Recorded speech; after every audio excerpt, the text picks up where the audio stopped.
Hello, I'm Mantastic and Fantastic, and today I'm coming to you with a brand new video and article in that I'm actually going to be making a tier list to rank all the Pantheon cards as well as Godfest exclusives. So the main rationale or idea behind this type of tier list was the fact that I started tinkering around with other mobile games, and I found it tremendously helpful to actually have some sort of reference list to see what card I acquired, whether it was good, bad, or reasonable. Now, this tier list is going to be summarizing the usages for the various cards in terms of their value from a leadership, sub, inheritance, or niche potential. And these are the opinions of myself, and I try to obviously remain as neutral as possible, as well as changing things accordingly. So as new buffs and evolutions are released in Japan, I will modify and adjust the list accordingly because cards naturally will move up and down. So one thing to keep in mind is that just because one of your favorite cards is not necessarily ranked super high, it does not mean that it is bad. It just means that it's not as generically useful as the cards that are higher ranked. Maybe that card that you're very fond of is particularly valuable to yourself, and that's perfectly fine because that may be the key piece for your teams and success in Puzzle and Dragons. So a quick Legends guide. Basically, I'm using a checkmark system. So triple check is basically best in slots, they're hard to replicate or replace, and they're just quite stellar all around. Double check mark are cards that have tremendous value, but they're not necessarily they're not as good as the triple check marks. Triple check marks just tend to be a little bit better for the most part, but that's not to say the double check marks are terrible by any means. Moving down, we come to single check marks, and these cards are still valuable, and they do provide either niche potential uses for your teams, but they can be replaced, but they still might hold the key to success for your particular team or composition. The question mark category is largely cards that are nice to have, but either luxurious or just niche and you don't really need them that badly. There are usually many workaround options to have as alternatives, so they're useful to have possibly in some situations, but it's nothing to necessarily be super desired for. And last but not least, we have the X category. And basically the X category is kind of the bottom of the barrel. These cards tend to be quite low value for the most part, and they just don't have much viability in this current meta. With that being said, that means these cards have the most room for growth and potential, so you should definitely not sell any of them away. You still should keep them, because we can use Light Metatron as an example. She went from basically 0 to hero with her new split evolution, which I will actually talk a little bit about in the further down the video. Next, we have the arrows, and the arrows are mostly going to be on the Godfest exclusive list because my Pantheon list does not have a previous posting to go beforehand. But basically, the arrows indicate how many times a card has moved up or moved down within their respective brackets. And then next, oops, I scrolled a little too far. And next we have the gold star. And now, basically because this Pantheon list is going to be so long and expansive, I need kind of like mini ways to kind of break up and help provide clarification as to what cards are a little bit stronger within each category. So the idea is that a gold star means that if you have a gold star beside yourself, you are stronger for that category. So if you're in, like, say, the double check mark with a gold star, you're very close to being pushed up. Like, you're very powerful and you're nearing the edge, to be honest. The blue square is the kind of the middle of the road. If you're in the blue square, you're kind of fit perfectly right into that category. Basically means if you are in that, you're basically kind of in the middle. So let's say you're in the single check mark list with a blue square, it means you're fitting very well in. You're not necessarily going to move up or down, but you're stably in the middle. However, this blue square will not be used for the top tier because the top tier just has like the best, and then the purple orb. And the purple orb basically indicates the card is relatively weaker than the others in that respective tier. So that means a card with the purple orb in the triple check mark is weaker than the other cards in that tier, but they're still stronger than the double check mark. It's just a way to add a little bit of extra rankings, because if I just had everything lumped into like double check mark, it'd be incredibly long, and it's a little misleading because cards are naturally stronger than others. So, why is my thing not scrolling? My mouse is probably not working. So basically the Pantheon rankings. If there is a split evolution, I will choose the best evolution for that card and basically weigh the pros and cons of each. And if both are viable, we just kind of take into consideration that is strong for those types of teams. Now, another thing to keep in mind is that cards that have gained reincarnated evolutions tend to be a little stronger or ranked higher because they have 1,000 weighted stats, they got triple typing, they have powerful active skills, they're just very strong all around. So generally those cards with reincarnation tend to be a little stronger. So this video will have the corresponding post linked into the YouTube description, so you will be able to actually take a look and scroll through at your own pace. But basically here is my tier list and the corresponding symbols. So in the triple check mark, I'm just going to kind of narrate who's the top. There's Andromeda, there's Perseus because of those new evolutions. There's Liu Bei, Ganesha, Awoken Kush, or Reincarnated I should say. There's Indra, there's Isis, there's Haku, Orochi, Silk, and... no, sorry, Carrot, and Facet. And those are basically the best of the best, essentially. If you roll those cards, you should be very happy.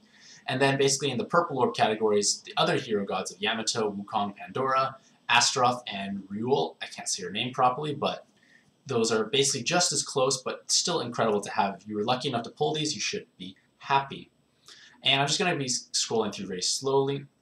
And don't know if I'm going to narrate all the names, but maybe I will actually. There's Cao Cao, there's DQ, Loki, Anubis, Akachi, Sheen, and Susanoo in the top of the double check mark. There is Sun Quan, Raphael, Krishna, Sarasvati, Vishnu, Osiris, Persephone, Minerva, Parvati, Mei, Sonata, Raziel, Ariel, and Akela in the square for double check mark. And I think I'm not going to narrate it out. Basically, you can just take a look through at your own pace because it's just going to be too cumbersome and tiring, I think, to listen to just names being recited off. But, like I said, this will be in the YouTube description down below. And just because your card may be at the very bottom, it means they have room for growth. So basically those Unicorn Riders and Lucifer, they have the opportunity to grow stronger because they are kind of at the bottom at this point in time. So some notable cards is that basically I'm just touching upon the newer cards that are appearing at the top because the new evolutions that have been released in Japan. So, Reincarnated Haku. Basically, Reincarnated Haku has gained a new evolution that... why is this thing scrolling? What's wrong with my mouse? So basically, Haku has gained a brand new evolution that makes her tremendously powerful. And it's almost like a running joke that if you can run 2 to 3 Hakus on a team, the team's going to be very powerful and quite possibly top tier because she has 7 combos, she has a great board changer, she has high base stats, just powerful card all around. She's used on basically every top team, including Reincarnated Kush, which is unusual when you think about it because she's wood, but actually you want to use Hakus as subs. But Reincarnated Kush is actually very powerful in that she's one of the strongest leaders available, and the fact that she's 5-star, non-Godfest exclusive is even better for the average player, so more likely to acquire her than other more rare cards. But Reincarnated Kush combines perfect damage control. You can use Haku, you have great damage output, you have durability through health and high recovery from healers, as well as being able to take full advantage of guard-breaking mechanics on your team roster and composition. So basically, it's just a tremendous card all around, and you should be really keeping her around because she now has amazing value. The next thing I want to point out is that the Heroes cards are heroic at this point. Their new evolutions basically give them tremendous value on a variety of teams, as well as being capable leaders in their own right. So being able to own these cards is amazing, and you should be very happy if you pulled any of these hero gods because they have some of the most powerful active skills in the game. And last but not least, we come to Ryul, and Ryul basically went from 0 to hero. She was basically unknown, not cared for, and now she's actually a very powerful leader. She might even move up the next time this tier list comes around because she actually is able to provide 2.25 times health, 56.25 times attack, and 2.25 times recovery for attackers when you match wood and dark. So this is very similar to Dark Athena, and this is great because Ryul basically utilizes the 7 combo awakening brilliantly. She has bind immunity, so this is like the closest thing we can get to Dark Athena if like Dark Athena does not come in a timely fashion. So the next is the Godfest exclusives rankings, and basically I'm not going to be using the gold star, purple blue square, and purple orb symbols because it's a smaller list to be fair, and this is basically the changes that were made since the last Godfest, like things that have occurred, like they're noted in the previous Godfest article, but basically Kaede dropped from like triple check to double, and then Dark Metatron went up 1, and Light Metatron went up 3. And the main reason why Kaede dropped is because her leadership potential is now somewhat lacking because system teams tend to falter in endgame content because you have to dedicate 4 slots to the active skill and then you only get to bring 2 for the desired utility you need. So that is problematic. However, as a perhaps saving grace, Kaede is actually a very powerful sub on mono wood teams because triple TPA, great base stats, powerful active skill in the sense you get haste, as well as guaranteed 3 wood orbs and hard orbs, as well as orb enhance and time extend. So she's still very powerful, don't get me wrong, she's just not as elite as she used to be. On the other hand, Dark Metatron went up because Dark Metatron basically gains a new evolution that gives her strong potential as both a sub and leader. She has 81 times attack with 2.25 times health and recovery when you're below 80% health. Now, obviously with a health threshold multiplier, it can be problematic to micromanage, but at least when you have probably about 70,000 health in solo mode, it's a lot easier than beforehand. And you're going to be dealing spectacular amounts of damage. Furthermore, this Dark Metatron has 7 combo awakening, and the other one has guard break. So you now have more flexibility which Dark Metatron you use and how you want to utilize those special new awakening skills. And then last but not least, we come to Light Metatron, who jumped up the most of any card that I've ever had in my tier list. Because Light Metatron now becomes 6.25 times recovery and 506 times attack for gods when matching 2 light crosses. Now, that is quite spectacular because basically with double cross, you will blow up any card, basically any spawn in the game, and you can basically compare her to Aizen, except she is weaker than Aizen because she has a worse base active, she has a lower flat multiplier in that you can, if you match, say, no cross, you can't really kill anything. Even 1 cross only deals 56 times, whereas Aizen deals 144. So Aizen's hitting way harder with a single cross. Double cross, they're about the same. So Light Metatron is just more orb hungry by comparison and a weaker base active. But for a 5-star Godfest exclusive, she's quite potent and powerful for the most part. So for all those people who have lots of Light Metatrons, you can rejoice and be happy. And one thing to consider is that granted, she did lose her healer typing, but she did gain attacker, which is perfect for her team because she doesn't need recovery with the massive recovery, as well as gaining, I think, pretty spectacular artwork.